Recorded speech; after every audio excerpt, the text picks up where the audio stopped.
Okay. I'm Orkhan Valiyev. I came with a debatable paper that I will try to debate nationalism in the South Caucasus in the context of integrated nationalism. That it's somehow the new in terms of South Caucasus. Maybe we can say that former the colonial countries and nations. So. As you know, nationalism, or let's say just flag waving, is just symbolizes nationalism is everywhere and became the global trend. So in this case, I have the special research question that how can integrated nationalism serve as a viable alternative in terms of aggressive and destructive nationalism in the South Caucasus, in terms of course, in the case of Azerbaijan, Armenia, and the Georgia. Hypothesis is that integrated nationalism can mitigate the radical nationalism that could be a threat for young nations of the South Caucasus. So in this case, support regional stability by promoting inclusivity, facilitating international integration that the three nations need this international integration. So addressing historical and ethnic grievances constructively, enhancing cooperation among the South Caucasus states, which is much more important, specifically after the recent tensions. So conceptual framework, the types of nationalism. Of course, I'm not going to talk about the classic types of nationalism theoretically from gender and so on. I'm gonna dealing with in terms of the new nationalism. So in this case, aggressive or destructive nationalism is just refer to the big nations of the modernity. For example, let's say the American nationalism. We can witness the aggressive and destructive nationalism in the US in terms of the Trump's policy and other, let's say, the founding nations of modern time. So multicultural nationalism is a new, the different alternatives that has been proposed by scholars, including, for example, Tariq Mudud from Bristol University, UK. So integrated nationalism that I will try to propose in terms of the South Caucasus. So in this case, the key concepts are the state survival, regional security, and international legitimacy. Actually, state survival is referred to all the states, including the US, Turkey, Russia, and so on. So, but regional security and international legitimacy is much more referred to the small, or let's say young nations of the post-Soviet or post-Cold War era, specifically in terms of in the AI age. So aggressive and destructive nationalism, as I mentioned before, in terms of they say Trump's era specifically started over there, and even we can witness its traces in Russian policy and so on.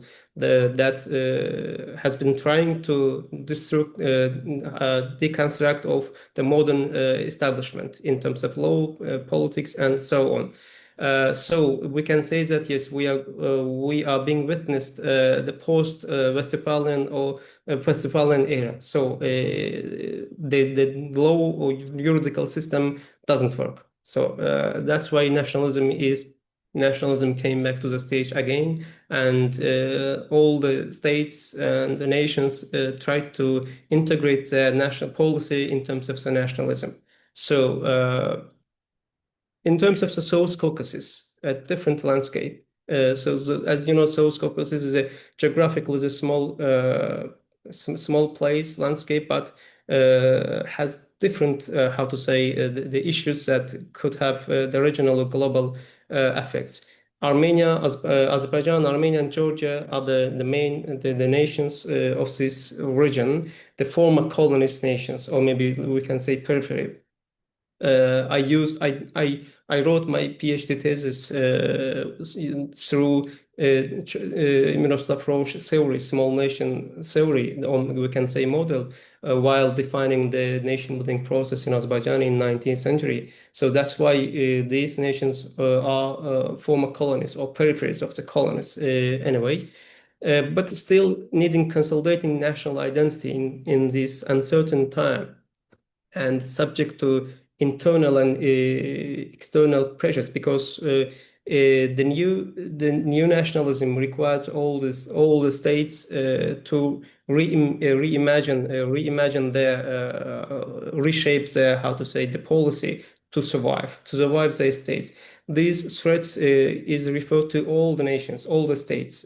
Sorry, but specifically the young nations of the, let's say, the post-Soviet or post Cold War era are feeling these threats much more strictly, directly. That's why they need different types of nationalism. For example, in terms of the South Caucasus, the three nations of the region cannot, or let's say shouldn't, use just the destructive or the aggressive nationalism, or shouldn't try to integrate those nationalism, because in order to survive in this uncertain time, because, for example, the United Nations, which has been established in order to, how to say, contribute to the establishment of the peaceful and security in the regions, let's say. But however, its institutions failed to solve, how to say this, problems, let's say, in terms of Ukraine and Palestine and any different issues. So that's why the states need the how to say, own national strategy that would facilitate to be survived in this uncertain time. So in this case, integrated nationalism that aimed not to compete with destructive and aggressive nationalism aggressive nationalism. So rather, integrated nationalism aimed to develop strategy in terms of this three nations of the South Caucasus, to develop strategy that would facilitate integration to the international community, that will, how to say, would open a new door to be survived, to keep the national sovereignty, because we are being faced uncertain times, and this uncertain time is much more referred to this young nations of the post-Soviet time. So in terms of the Azerbaijani case, as you know, the Azerbaijan, Armenia, and Georgia, the post-independence appeared in the early of 19th century. Three of the nations declared their independence in Tbilisi in 1918 on May. So, and then they restored their independence right after the dissolution of the USSR. So, and the three of nations try to develop the new different types of the policies anyway. But now, specifically after the Second Karabakh War, that Azerbaijan liberated its invaded territories and started to negotiations with Armenia, the peace peace issues, and reached the important milestone in terms of peace negotiations. So, and also Azerbaijan and Georgia has a strategic relations right after the restoration of independence. I mean, in the early of 1990s. But however, the three nations of the South Caucasus need urgently the different types of the national strategy, because it seems that, yes, nationalism is how to say, they came to this stage, and in order to be survived, all the states, including these three nations of South Caucasus, need nationalism as an inevitable solution. So the question is that what kind of nationalism? Because we cannot, let's say, in terms of Azerbaijan cannot integrate to the destructive nationalism of the US, for example, because its capacity and aims and the historical context is totally different. And Azerbaijan's geography and the problems much more different. So in this case, the member of the South Caucasus, Azerbaijan need different types of nationalism. So in this occasion, Azerbaijan started to adopt the new, how to say, the national strategy. For example, multicultural nationalism just was one of them that started right after the 1910s by the decree of the president. What was its aim? It was aimed to adopt, to develop inclusive the national strategy that would embrace all the ethnic and the religious minorities under the Azerbaijani national identity. And over the 15 years, the proof that yes, it worked. But on the other side, as it's mentioned, inclusive of ethnic and religious minorities, but on the other side, the right after the Second Karabakh War, and also the uncertainty of the global politics, the regionalization, regional cooperation became the new inevitable for the states because in terms of, let's say, the migration and regional global the conflicts in terms of Ukraine, Palestine, and Iran, and so on. And also artificial intelligence that started to threat the national sovereignty of the states. So, due to the limited capacity of the nation states, regional nationalization or regional cooperation became a new inevitable for the nation states. So in this case, the Azerbaijan, including Turkey, started to, as a leading country, establish organization of Turkic states, a new part of the Azerbaijani, how to say, the national policy in the 21st century. And also, in terms of the Azerbaijani case, the integrated nationalism, as you know, the national language is the main issue for the nation states, as the leading scholars of the nationalism studies, Ernest Kellner, mentioned that right after the Industrial Revolution, the nations became the main issue for the nation states. They needed to standardize an official language. So, but however, from my perspective, I believe that yes, in terms of the South Caucasus, let's say in terms of Azerbaijan, yes, because of the historical background that started second part of the 19th century. So even in terms of national language strategy, Azerbaijan need different the strategy, national strategy, Azerbaijani national language, specifically right after the Second Karabakh War and historical victory became then superized in Azerbaijani society. But however, promoting Turkish, Russian, and English in Azerbaijani society, from my perspective, would be part of the integrated nationalism that would facilitate to integrate international community that to be survive Azerbaijani state in this uncertain time.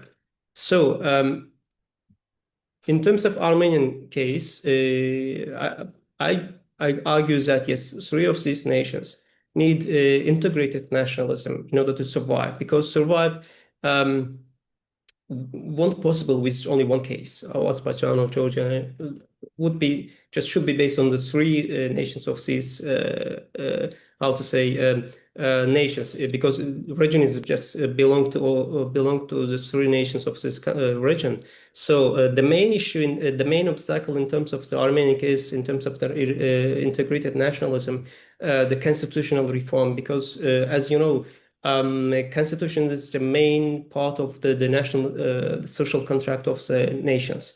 So throughout the modern time. So but however, the Armenians, the constitution has has direct how to say the claim over Azerbaijani territory, which is recognized by the international law. And also liberated after the Second Karabakh War in 2020. But however, the Armenian needs to the reform in terms of the, how to say, constitution.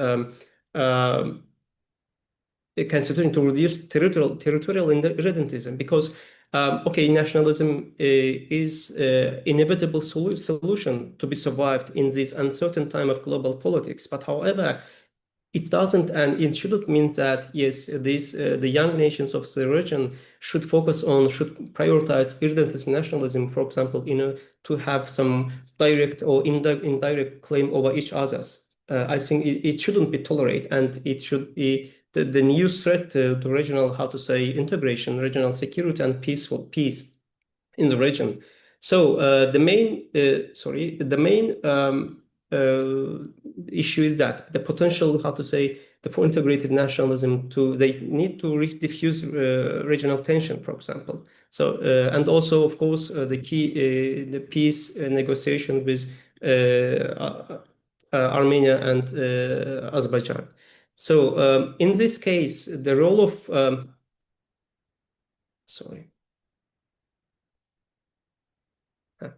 The Georgia's the case, as you know, the Georgia started with have the conflict with Russia in the early of 1910s, like we can say. Actually, the conflict became then, how to say, the main issue in the South Caucasus right after the restoration of the independence for Azerbaijan and Georgia in the region, the rest of the region as well. So that some scholars compared Georgia to Ukraine in the regional discourse, something like that. So integrated nationalism in terms of the Georgians, they could reinforce territorial integrity, they promote minority inclusion, and also contribute to regional stability. So in this case, we can talk about the role of the integrated nationalism. So, which is the kind of nationalism that emphasizes regional cooperation, internal inclusivity, and inclusivity that would, how to say, embrace all religious and the ethnic minorities. We can witness in Azerbaijani society, we witnessed this issue in terms of the Second Karabakh War. As I mentioned before, Azerbaijan started the multicultural policy in terms of national strategy, and it worked in the Second Karabakh War because you can witness, you can find the traces of the support all the ethnic and religious groups, including majority and minority, to the states, how to say, the policy over the liberation of the invaded territory in part of Karabakh. So that's why it worked, is much more important. And also international engagement. International engagement is much more important for the young nation of the region to be survived because the threat is being felt much more rather in terms of in comparison with other big nations, because let's say U.S. Trump's destructive and aggressive nationalism's aim is different to compete with China.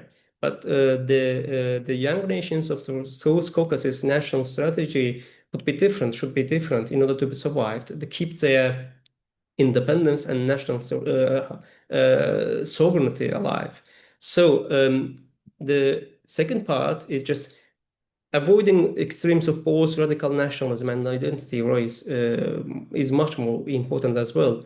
The support sovereignty through integration and not isolation, because I argue that in terms of the integrated nationalism, the